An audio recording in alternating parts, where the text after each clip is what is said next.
شام میں کوئی معنی نہیں رکھتی. آج اقتدار تیرے پاس ہے، کل نہیں رہے گا. بھارت میں بادشاہوں کے محلات جو ویران پڑے، وہ یہ پکار پکار کر کہتے تھے، یہ کھنڈر پکار پکار کر کہتے تھے کہ کسی زمانے میں یہ بادشاہ کا محل تھا. آج ان بادشاہوں کے محل کے پاس، محل اس کے اطراف کوئی بد جانور بھی نہیں جاتا. تو آج اگر کوئی اقتدار کے نشے میں چور ہو کر ظلم کر رہا ہے، کرو تم ظلم، مگر تیار ہو جاؤ اللہ کی گرفت سے.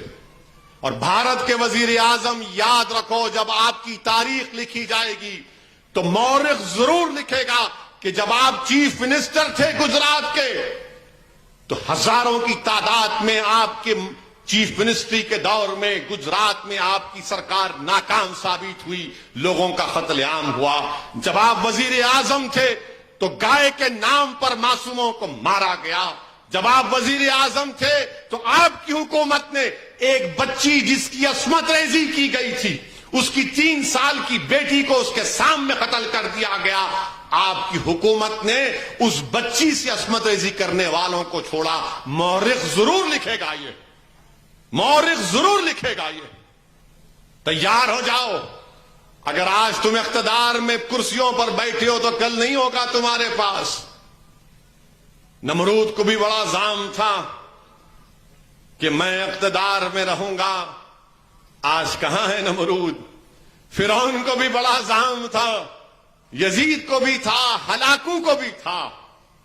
میرے عزیز دوستوں اور بزرگوں، میرے بولنے کا بتلانے کا مقصد ایک ہی ہے کہ بھارت کے مسلمانوں کو اپنے حوصلے بلند رکھنا ہے. ہم کو ڈر اور خوف کو اپنے قریب آنے نہیں دینا ہے.